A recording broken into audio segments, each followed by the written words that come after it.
Mbukelo khona ekhaya sawubona unjani? Dumelani. Okhulumayo umthanazi wena uDlamini. Monenhlanhla lenkuzwa ngibona lapha eSoweto ngomgcibelo zobe ziwu-3. Kufanele babe madikizela lapha eSoweto. 0658295109. Mr Madikizela. Soweto ngibuya khona ufuna iwasho, ufuna umkhuleko, ufuna konke, ufuna kunye nami. Uyosizakala. Mbukelo khona ekhaya. Namhlanje lapha esigodlweni sami. Ngizonichazela ngento nje emfishane engasiyinto kakhulu. Ngiyajabula uma nikhona ithi niyangithanda futhi ningabalandeli bami ngoba kubuhlungu ukuthi uphethe abantu kodwa abantu babe bangakuthandi. Futhi kumnandi landelwa ngabantu ngoba ube ne-mistake ngelinye lamalanga. Kuthiwa hayi bwana uDokotela Dlamini wenza ukuthi qhamuke ukuthi nayikhona noma enza ukuthi but ngikwazi ukumbulala because naye uphila enyameni ongumuntu. Kumnandi ukusekwa, kumnandi kunjani ukuvikelwa. Ngicela sisize sona namhlanje. Ngicela ukuthi ngikukhulekise nawe ukhulekise mina. Ngicela namhlanje ungakhohlwa ukukhomenta bese uyabhala ukuthi Dokotela Dlamini phambili, Dokotela Dlamini phambili, mfula ongashi. Mina loyo umfula ongashi mbukelo khona ekhaya ngumthanazi omkhulu uDlamini. Kunento ufuna uyibheke elifini yakho ukuthi ini lento eza kuwe empilweni yakho. Ibuza ini? I-life or kuza i-knife. So hlukanisa lokho kuyithuzi. Ibuze ukuthi njengoba uDokotela Dlamini eze kimi azongiphisa anginikeza impumelelo. Njengoba uDokotela Dlamini sengimtholile, ngithole i-knife or ngithole i-life. I-knife yinto enekuhlaba uzwe ubuhlungu. I-life impilo emnandi or impilo. So kufanele na-relationship ufuna uyibuze ukuthi njengoba ngithola lo bhuti lo sengimiyekele wena ngihlukumeza ngabe lese ngimthole manje kuzokwenzela ini empilweni yami. Ngithola a new life or ngithola a new knife, umese omusha osozokulimaza futhi, i-life entsha esizokuphatha kahle or i-life entsha kwehlukene mbolo khona ekhaya. So ke akagijima siye kuphi manje ke esigodlweni. Ngiphethe amakhandlela langa ke engisebenza ngawo lapha ekhaya, elibovu, eliyelo, limhlophe neliblue. Abusisiwe lamakhandlela ngizowathola ewashweni zami futhi uyawadinga mbukelo khona ekhaya. Ngiphethe nani-ke nempepho bamba lapha lento efuna ukwenza lakhaya. Umkhuzela ubaba wayebhema iboxer nansi. Umkhulu ozala umama wami ebhema iboxer. Uyokushintsha ngani ukuthi abazali bakho bebabhema? Ayikho indlela ongakushintsha ngayo. Akubhemi wena hayibona noma sebalele ngiyabakhumbuza lelo khona ukuthi naku okwena nikusebenzisa abantu abadala. Ngoba umuntu ngabantu mbukelo khona ekhaya. Noma ngathi mkhulu ozala ubaba, mkhulu ozala ugogo, mkhulu mkhulu ozala umama, mkhulu Ndlela. Ngiyanazi ukuthi abantu abadala anikusebenzisa kakhulu lokho. Futhi ke kwazi nje ukuthi bekwenza kanjani ukuze nisebenze lokho.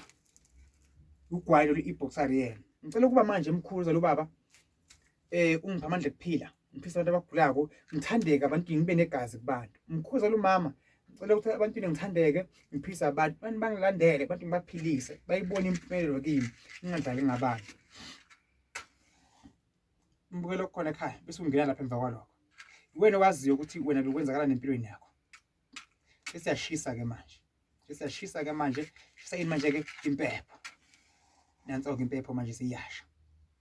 Mkhulu ozala ubaba, mkhulu ozala umama, hlangana lapha khona naku ukudla kwena nanisebenzisa kakhulu. Nanidlela intuthu yena. Ngithi ngicela ningikhanyisele ningivikele. Ningipha amandla kuphila. Ebusumalele nifike namaphupho amahle. Ningiphile bele ngiyiphile. Umuntu oza ngobubi empilweni yami ningamvumeli. Umuntu oza ngobuhle nimvumele. Bonke abantu ababuya abakhona nje emakhaya njengamanje ngicela baphile futhi baphiliswe.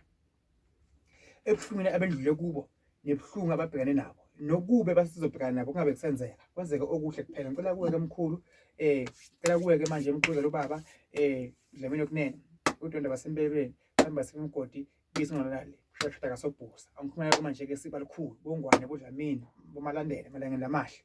Nani bondlela sompisi. Cela kini ke kodwa bezitha kuba ningibheke ningikhanyisele, ningivikele, ningipha amandla, ningiphi isithunzi kuphakame ini manje ke amandla sezulwini. Ningiqobile ufuna ngiyiphile lapho ngone khona ngikwazi ukuthi ngixolise nakubantu. Nabaxola labangone khona mina bakwazi ukuthi sixolelane kunamagama la ngi2 engaphola umama ongizalayo. Ngicela ngo-X ngiboxolela. Eliyicela ngo-W uwise man. Futhi yonke into engiyenzako lokuxolela kwami bese mina ngiyaqhitsha kuba uwise man, inhlakanipho. Ngixolela ngoba ngihlakaniphile ngoba ukukwatela kwami khomba ukuthi ngilibele ngeze kungisize thola amagama ayi2. Ngicela ngo-X, ngicela ngo-wise man. So mbolo khona ekhaya njengoba seyisha kanje ngiyajabula nawo bayangibona ukuba ngiyafisa into yami ephambili angaba kodwa futhi angabalahli. Umbuko lo khona ekhaya ngizokuphilisa, ngizokusindisa, ngizokuphumelelisa entweni ezenzakalayo. Xolisa umoya wakho. Mina I'm a prophet. Ngumthandazi wakho uDlamini, ngithanda kakhulu amanzi, ngiyazila ngentabeni, ngiyakhuleka. Ngifisa la ekhaya ukubekela ekhaya leli indlela ekhaya ngaphila ngisePiet ngihlala eMpumalanga. Osamakhosi wakhosi amakhulu. Bese kuthi ke nani ke nonke engakanibizi. Sale nihlangana njengamanje nasi isinefu manje. Ngiyanihlanganisa ukuba nibheke leli lami leli. Kuphila abantu lapha eladini lami. Abantu bangafi. Abantu baphile ngibaphengulele inkinga zabo bese bayaphila. Buke khona ekhaya anti isinefu mina ngisebenzisa but ke ngiyaphahla ngaso. Ngiyanicela ukuba na ukudla kwenu nikubheke nayo nama drink ongabekile. Kusamakhosi, kusasemazulwini. Nansi impepho iyasha njengamanje. Kulekela ukukhaya ngikukela impumelelo. Yonke into ihambe kahle. Mbukelo khona ekhaya. Ngiyakucela mina ungezwa ngabantu. Abantu bazokuyenga. Abantu bazodlala ngawe. Bamba la ngomkhuleko. Jehova namandla egameni lakho, Jehova namandla amkhulisa abeka uNkulunkulu ongcwele. Khulekela amandla ekuphila, amandla empumelelo, khulekela ukukhanya. Moya bominyama, moya imashwa, mayikhweshe njengamanje umbukelo khona ekhaya. Abese uyaphila. Yonke indawo ngezindawo lapha bakhona bakhona emakhaya. Lekele eZimbabwe, Swaziland, Botswana, America, South Africa. Ngiyakhulekela Piet la ngihlala khona njengamanje. Ngikhulekela iPhongolo, iEmele, Jimistin, Soweto, Tembisa, eJozi phakathi ngiyakhulekela. Bo eKapa, bo Eastern Cape ngiyakhulekela, Cape Town ngiyakhulekela. Ngithi makufika khona umkhuleko kaMthandazi lapho kufika khona i-channel yakhe. Ngithi ngiyaqela Nkosi ukuba bonke abo labakhona bathi befika la ekhaya bese baphilile. Bathi ngikungibukela bese bayaphila. Bathi bangena empedeni balala kusuke bla yonke into embi ikhweshe ibaleke kuvule kukhanya. Egameni leJesu Kristu uze phakade. Haleluya. Ngicela ungifowele mbukelo khona ekhaya ngidinga kusePiet ngesiphiwo ngiyakhuleka ithandaza. La ngikhona empilweni yakho lapho nginyathele khona ngicela ukuthi ungixolele. Ngiyaxolisa kakhulu kodwa inkosi kuwe mayibusise. Ngiyacela ukuthi nibe ngabalandeli bami. Ngicela ngilandelana nabanye bangilandele. Ngizwile ukuthi khona abantu bafuna ukungisupporta bathenga iwasho zami. Usami ngathiwa iwasho osayithenga ngabathi lento igama elithandile.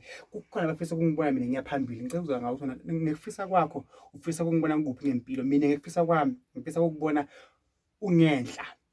Yonke into uyifuna uyenzeka. Unemali, unomuzi, ushadile, uphethe emsebenzini, uphayelwe isithunywa sakho, abakini bonke bakubhekile. Bukafuna ukubulala konke abantu abafuna ukubulala wena bangaphumeleli. Ngike ngikufisa kuwe mina empilweni yakho konke okuhle kuphela ukuba ngufuni. Ngicela wena ukuthi wena yini into oyifisa kongami empilweni yami. Nkosi ibusise, ngiyabonga.